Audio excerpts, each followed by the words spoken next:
নমস্কার বন্ধুরা, আমি মৌম দাস। সবাই কেমন আছেন? আশা করি খুব ভালো আছেন। নতুন ব্লগে স্বাগত জানাই। সো আজকে দেখুন ডাঁটা, রাঙা আলু, পেঁপে, আলু অনেক কিছু সবজি নিয়ে আমার মা বসে গেছে কাটার জন্য। কেন কাটছে, কী কাটছে অবশ্যই আপনাদেরকে আমি জানাবো। তো আগের দিন রাত্রেবেলা এগুলো কেটে কুটে রাখা আছে এবং পরের দিন সকালবেলা আমি একটা কড়াই বসিয়েছি, তাতে ডিমের কুসুমটা ভেজে নিয়েছি আর তার মধ্যে বড়ি দিয়ে দিচ্ছি। আজকে বানাবো হচ্ছে শুক্তো। তো যাই হোক, এই বড়িটা খেতে কিন্তু আমার দুর্দান্ত লাগে যদি এই প্যাকেটের বড়ি হয়। 10 টাকার প্যাকেট, এটা এখন 12 টাকা হয়ে গেছে। তো এই বড়িটা আমি অল্প তেলে ভেজে নিচ্ছি, যে তেলের মধ্যে কুসুমটা ভেজেছিলাম। আর কুসুমটা কেন ছিল, সাদাটা ছিল না, তার কারণ হচ্ছে সাদাটা আমি মাথায় লাগিয়ে ফেলেছি। যাই হোক, বড়িটা ভাজা ভাজা হয়ে গেছে, এবার আমি তুলে নিচ্ছি এটাকে। তো বড়ি প্রচুর তেল খায়, সেটা আপনারা অবশ্যই সবাই জানেন। আমি সর্ষের তেলে রান্নাটা করব। শুক্তোর একটাই ফোড়ন, সেটা হচ্ছে রাঁধুনি ফোড়ন। আর শুক্তোর একটাই মশলা, সেটা হচ্ছে রাঁধুনির মশলা, মানে রাঁধুনি বেটে দিতে হয় শুক্তোতে, এটা সবাই জানেন। তো এই উচ্ছে রয়েছে, উচ্ছেটাকে আমি কিন্তু আগে একটু ভেজে ফেলছি, কারণ উচ্ছে ভেজে ফেললে জিনিসটা খেতে আরও বেটার লাগবে। তো চলুন বন্ধুরা, উচ্ছেটাকে ভেজে ফেলা হোক। দেখুন কীভাবে তেলটাকে ছিটকাচ্ছে। তো যাই হোক, আমি হাই ফ্লেমে রেখেছিলাম। উচ্ছেটাকে আমি মোটামুটি একটু লাল লাল করে ভাজবো, তার জন্য আমি এতে দিয়ে দিচ্ছি নুন এবং হলুদ দিয়ে দিচ্ছি।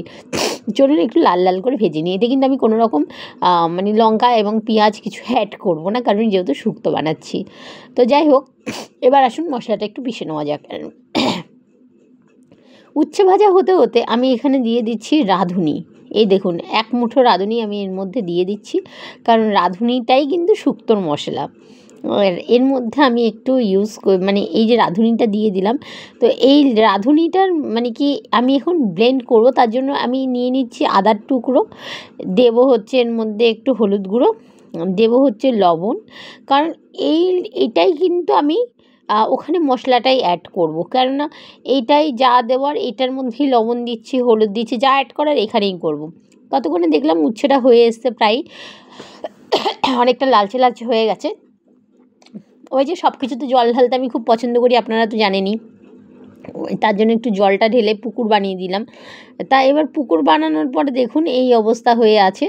তো হয়ে গেছে রাঁধুনি বাটাটা, একটু জল জল করে রেখেই বেটেছি আমি। তো উচ্ছেটাও ততক্ষণে লালচে লালচে কালারটা ধরে এসছে, তখন আমি মিডিয়াম একদম লো ফ্লেমে করে দিয়েছিলাম। এইবার আমি এটাকে তুলে নিচ্ছি। গলার পরিস্থিতি খুবই খারাপ, তার জন্য দুঃখিত, বারবার আমার এইভাবে কাজ ঘেঁষে ঘেঁষে কথা বলতে হচ্ছে। তো বন্ধুরা, এবার এটাকে আমি তুলে নেব। একটা পাত্রের মধ্যে আমি একটু ভালো করে লালচে লালচে করে সবকটা এপিট ওপিট করে ভেজে রাখার চেষ্টা করেছি এবং সেটাই ভেজে রেখেছি। তো এই দেখুন বন্ধুরা, এবার আমি এটাকে তুলে নিচ্ছি, কারণ এটাকে একটা জায়গার মধ্যে আমি সরিয়ে রাখবো, যেখানে বড়ি রেখেছি সেখানেই আমি সরিয়ে রাখছি। দেখুন একটা সাইড করে রেখে দিচ্ছি। এবার আমি এখান থেকে দেখুন শুকনো মরিচের একটা টিপস আপনাদেরকে বলে দিই। যদি বাড়িতে কাঁচা লঙ্কা কিনে আনছেন, সেগুলো যদি পাকা রং ধরে, সেগুলো উনুনে বাইরে ফেলে রোদে ফেলে শুকিয়ে নেবেন। তা শুকিয়ে নিলে কিন্তু শুকনো লঙ্কা ধরে যাবে, হয়ে যাবে। তাহলে আপনাকে এক্সট্রা করে শুকনো লঙ্কা কিনতে হবে না। এটা রাঁধুনি ফোড়ন দিয়ে দিলাম। শুকনো লঙ্কা একটা দিয়েছি, তেজপাতা দিয়েছি, শুকনো লঙ্কাটা একটু স্বাদের জন্য দিয়েছি। শুক্তো তো ঝাল হয় না, শুক্তো একটু মিষ্টি মিষ্টি টাইপেরই হয়।